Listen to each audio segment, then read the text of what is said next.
We're live. Good morning, everybody. It's morning here. It might be afternoon or lunchtime, wherever you're at.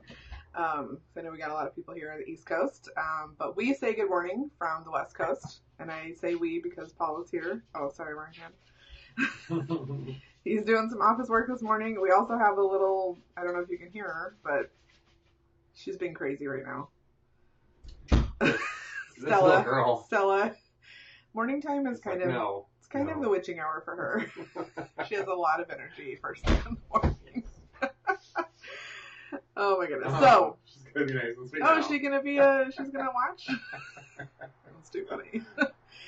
So we are gonna be talking about profitability. That's exciting. Look like a sinister evil guy in the background. You do look like a sinister evil person in the background. Profitability. Oh my gosh. Okay, so what do we think? Can we be profitable from day one? Or from today? Yes, we can. And if you have not heard the podcast episode, I would definitely recommend you go take a listen to that as well, because we talk a lot about this. And what we're talking about is this book right here, Profit First. So we talk about this in the podcast episode, but I wanted to go live here as well, just so we've got some information in the Facebook group as well. If you're not a podcast person, or if you just maybe had questions, I hope you can't hear that. She's squeaking her toy, and she's really getting like vicious with it. But anyway, if you had questions about this, you can ask here in the group, because it's a little hard to ask questions on a podcast episode. But I am here for you. I love this. I'm so glad that I think like a bunch of people recommended it to me. I know Ashley Cox recommended it to me, and some other people recommended it, throughout the past few months. But it has been a little bit of a game changer, maybe a lot of a game changer for me and my business. So I wanted to just bring that information to you guys, because it can be a little hard to get your head around at first, but once you kind of get the general, understanding of what profit first actually means, you can apply it. You can start applying it literally today in your business, and be profitable going forward. And what is profitability? What does that even mean? What does it mean, honey? Look it up in the dictionary. Okay. I'm going to take a stab. I don't know what the official dictionary definition is, but it's basically when you make more than you spend, right? You got it? I got it. What do you got? The degree to which a business or activity yields profit or financial gain. There you go. That's very official and dictionary-like. But I would say in a small business setting, what we're really looking for is we want to make more than we spend, right? Because it does cost money to run a business. We have to spend money on all sorts of things, websites, tools, systems, gear, all sorts of different things. And so you want to make sure that you're bringing in more money than is going out. And that can be difficult to do, especially in a small business such situation or setting where numbers can be a little scary. And actually, I've got an email coming out soon to my list where I go into this even a little bit more, because I really love this subject and I'm kind of a numbers nerd. But for a long time, I didn't look at any of this in my business. I was like a little nervous that the numbers would be scary to me. And so I didn't want to look at it. I just wanted to kind of do my thing and have fun. But now that my business has grown and grown and grown, I really needed to start paying much more attention to this. And this has been helping me put things in perspective. So let's start talking about it. Is there any questions so far, honey? No. Okay, cool. If you guys have questions, please just feel free to comment on the live. Okay, so let's talk about the traditional. I just made like a really ghetto Word document to follow along here. Don't hate.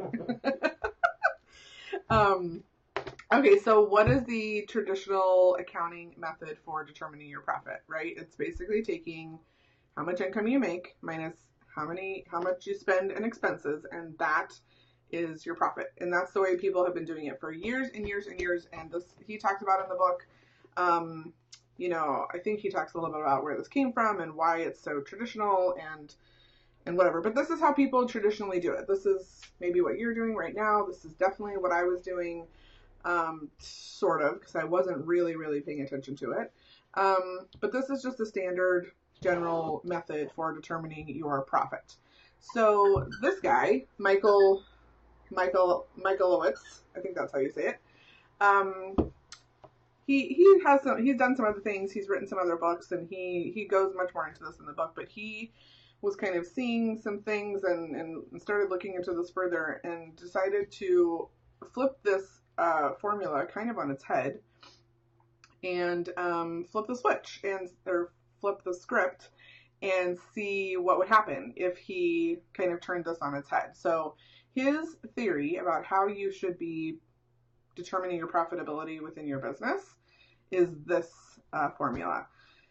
So you take it off the top. So you profit first. That's why the name of the book is the way that it is. So you take your income, everything that you made in a certain period of time, and then you take the profit off the top. So you subtract your profit first, and then what you have left is what you have for your expenses. And that seems so simple and logical, and I don't know how somebody didn't come up with this before. But this is what his kind of theory was. So, and if you do that, if you do this formula and you take your profit off the top, you will be profitable, right? Like, because you will already have the profit. Sorry, my eye is like driving me crazy right now. The profit will be there, right? You will be profitable because you have already set that money aside. So you might be saying, well, Cinnamon, that sounds crazy. What if I need that money for expenses? So there's a couple of ways to look at this. And this is kind of his theory on basically human behavior and how we operate as people, right? That if we have something put in front of us, we're going to take advantage of that, right? Like we're not great at self-restraint, and we're not great at, like limiting ourselves. And I have a good story for this, and I'll explain that to you in a second. But so what he's saying basically is that if you have $1,000 that you think you have for expenses, you will likely spend $1,000. But if you take $10 away from that $1,000 and say, I actually only have $900 for expenses, you will spend $900, not $1,000. So that's kind of what he's saying, is that if you're looking at your numbers and you're saying, this is how much I have to spend, you will spend it. So if you change the story a little bit and you take some money away first from what you're telling yourself that you have to spend, then you will hold a little bit more restraint because you don't have that just right in front of you to spend. So let me tell you a little story. And this actually happened right after I started reading this book, so the timing was perfect. So Paul and I go to this awesome breakfast place right down the street from our house called the Original Pancake House. Is that what it's called? Yep. Yeah, the Original Pancake House. And they have, I kid you not, the most amazing pancakes we've ever had in our lives. I don't know what they do to them, but they're so good. Would you agree? Yes, they're so good. They're full of crack, I think. I don't know literally what they do to these pancakes. Some sort of addictive substance that makes you come back. Yes, because they are ridiculously good. So through our many times that we've been there in the past 6 months, we've been there many times. We've discovered kind of a way, because it is actually a little on the pricey side for a breakfast place, but we've discovered a way to enjoy our pancakes for a little bit less money. So we get, I don't know, it's like the pancake meal, and you can get like a half order or a full order. And the half order comes with 4 pancakes. So then we each take 2 pancakes, and then we split a side of bacon. So boom, we're getting like one meal, we're splitting it up, works great. So we were at breakfast one day, and we had our pancakes, and Paul was finishing, and he was like, man, I could eat another pancake right now. We should have ordered the full, like, because the full order comes with 6 pancakes, so we would have each gotten 3 pancakes instead of 2. And so I just thought about that really quickly, and I thought, well, are you going to order another pancake? And he was like, no, I'm not going to go to the trouble of ordering another one. I could have eaten another one, but I'm just going to eat these. So, I hope that kind of makes sense. It kind of highlights the point that if we would have ordered 3, or the full order, three for each of us, we would have both eaten 3. We would have eaten what was in front of us because they're so good and delicious, and we could have eaten 3, but not really thinking about it, we ordered the smaller order, only had 2, and then only ate 2. And we didn't go to the extra length to actually get another pancake because it was kind of like too much trouble, right? So we restrained ourselves, not even really thinking about restraining ourselves.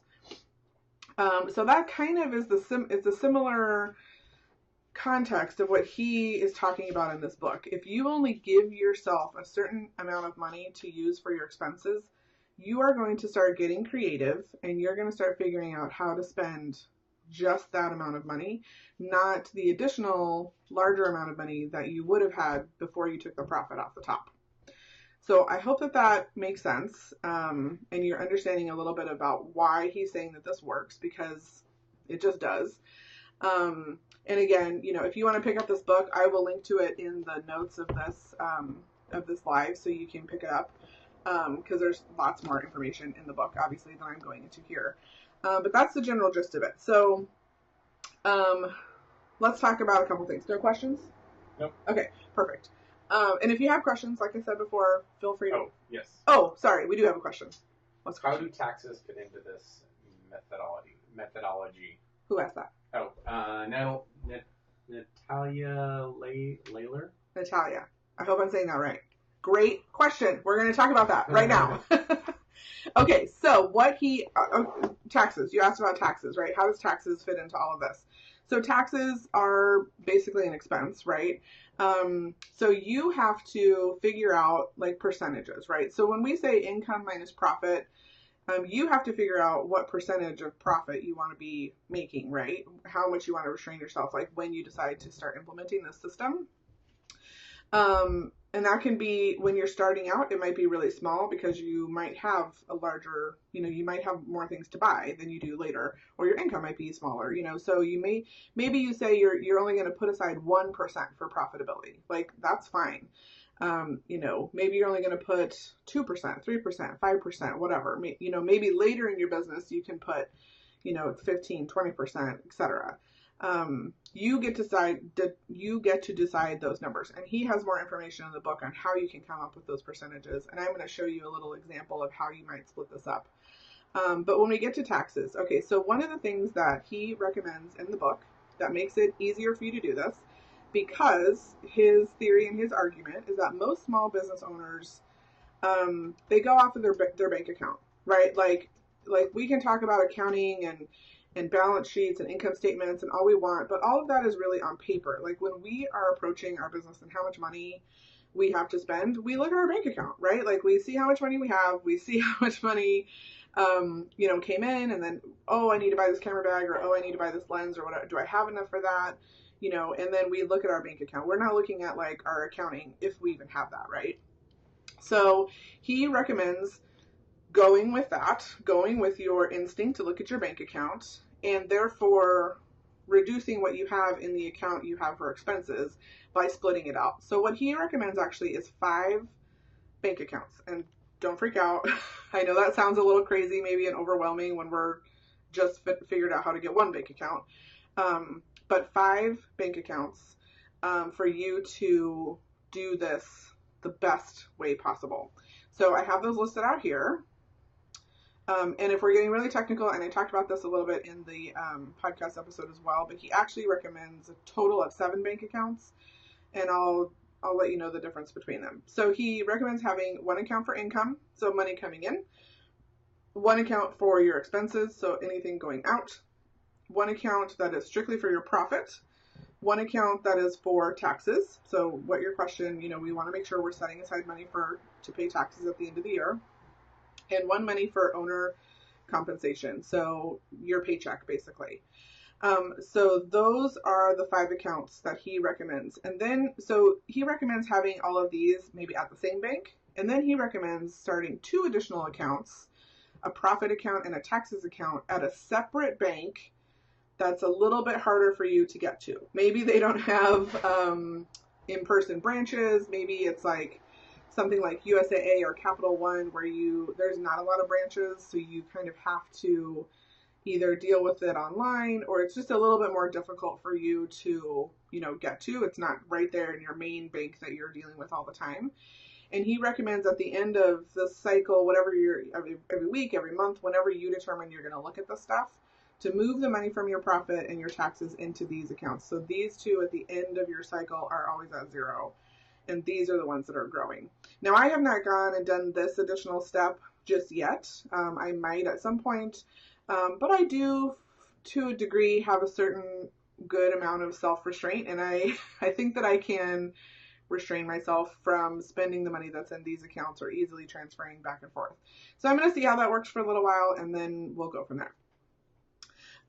So what he recommends is that you kind of take a look at what's, maybe the past few months, how much money you've made, and then determine your expenses. Or you can look at what expenses you maybe have coming up, and you can, determine, okay, I'm going to need 90% of my income for my expenses. So I have to figure out the rest of this in the 10%, right? So what he recommends is that you allocate a percentage every month of your income to go into these different accounts.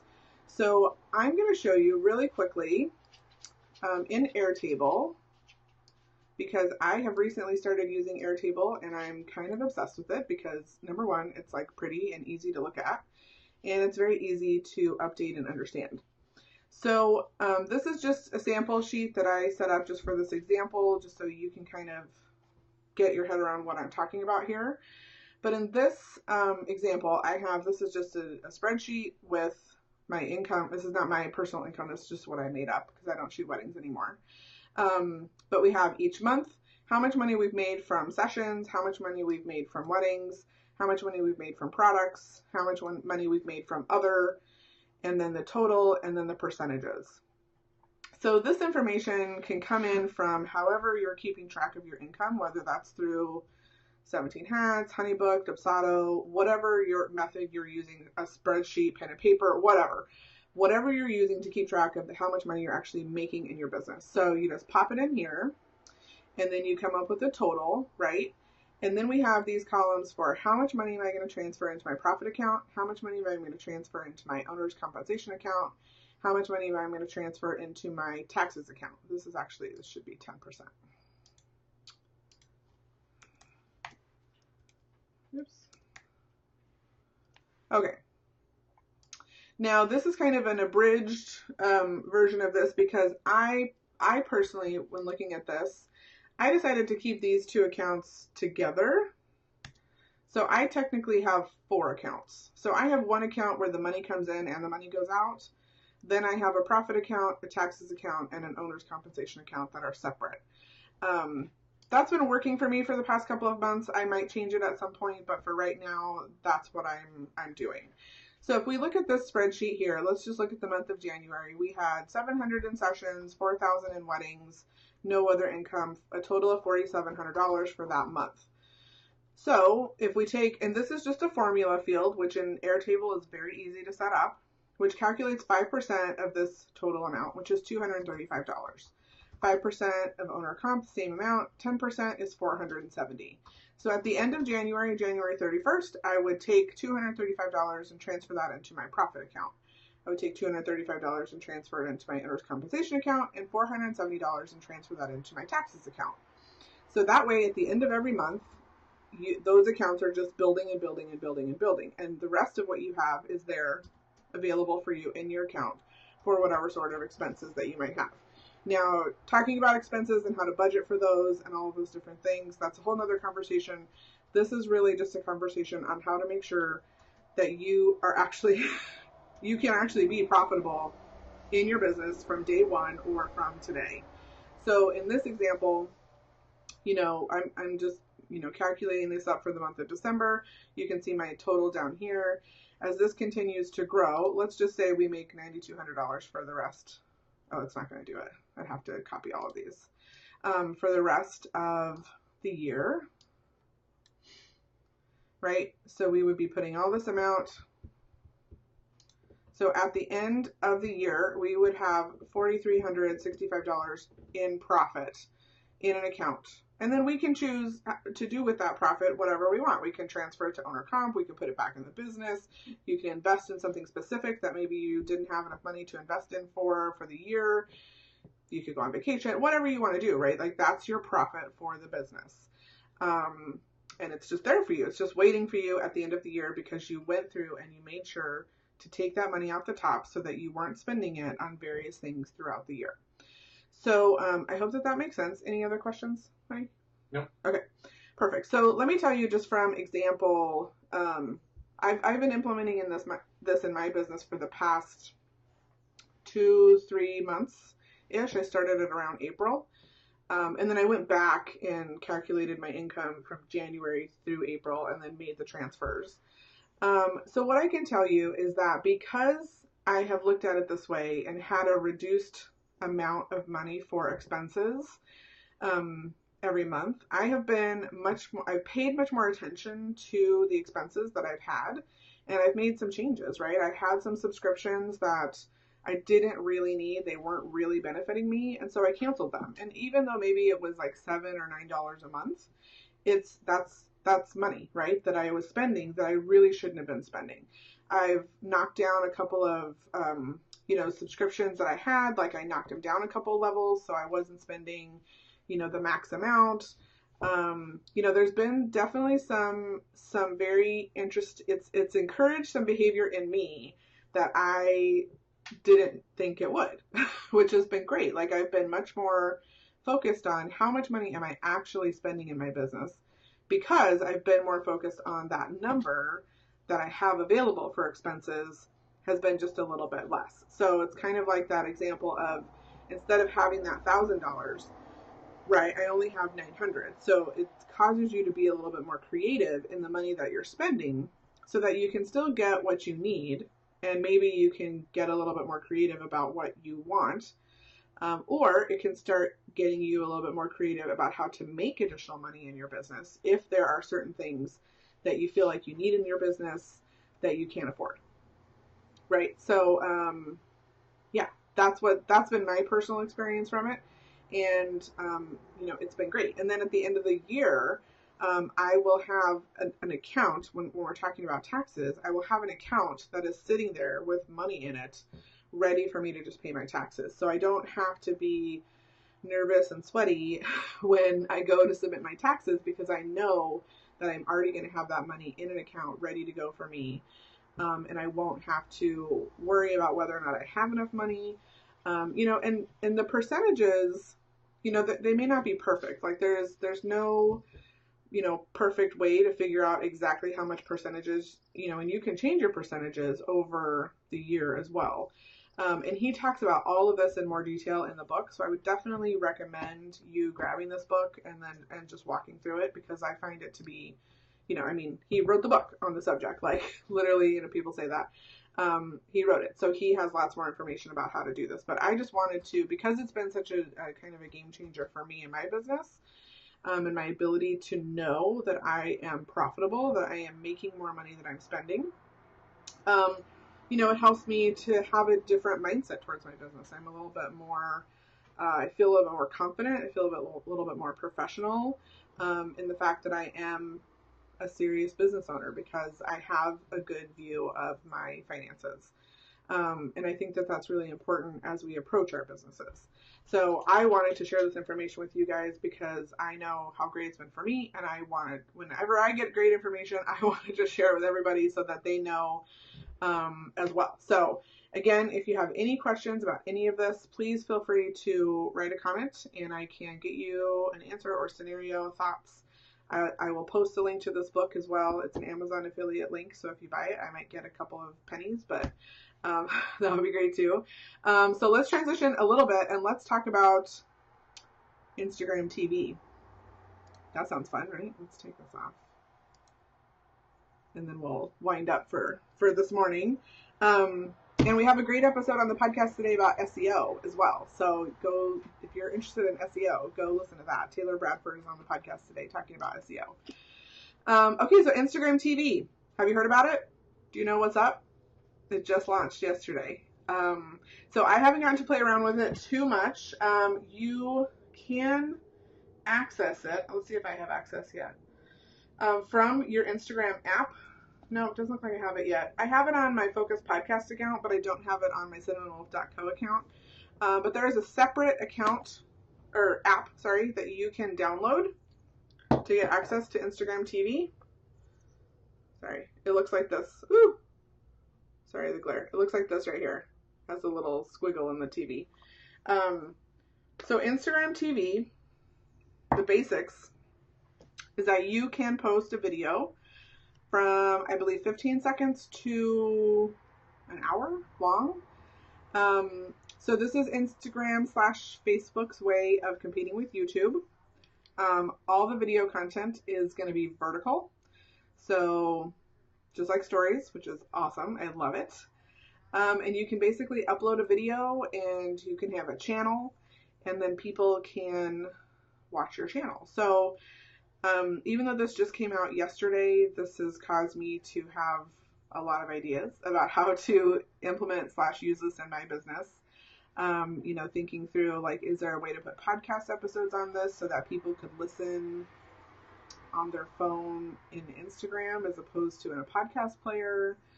How would that affect things? I don't know. Like, I'm really interested to see how people are going to be using this for their businesses and also just for fun. And I know people are going to start going like crazy with it.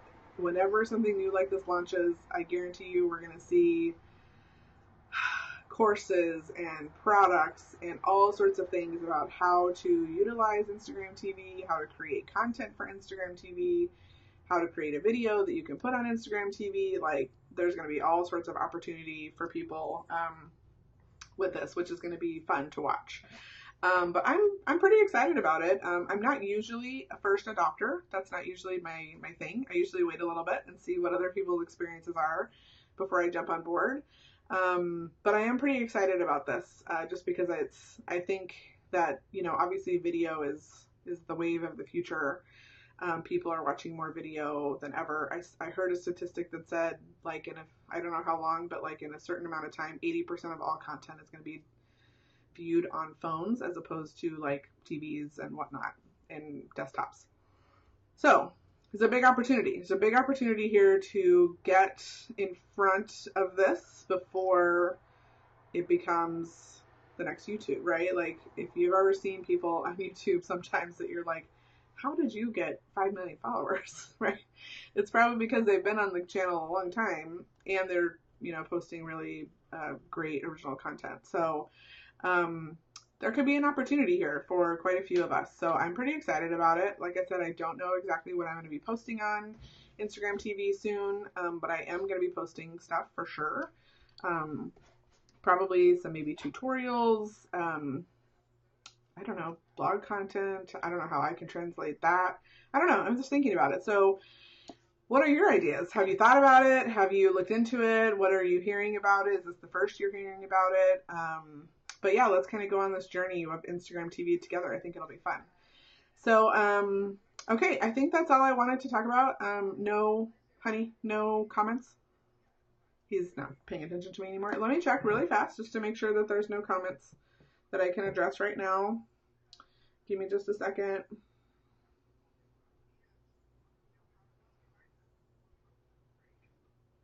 me check really fast just to make sure that there's no comments that I can address right now. Okay, no comments.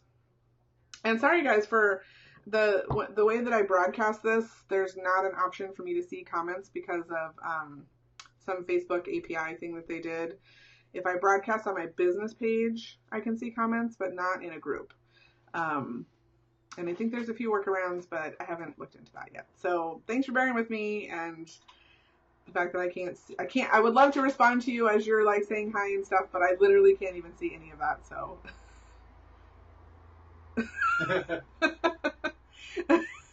Well, Paul and I are signing off for this morning. Thank you for joining. Thank you for tuning in.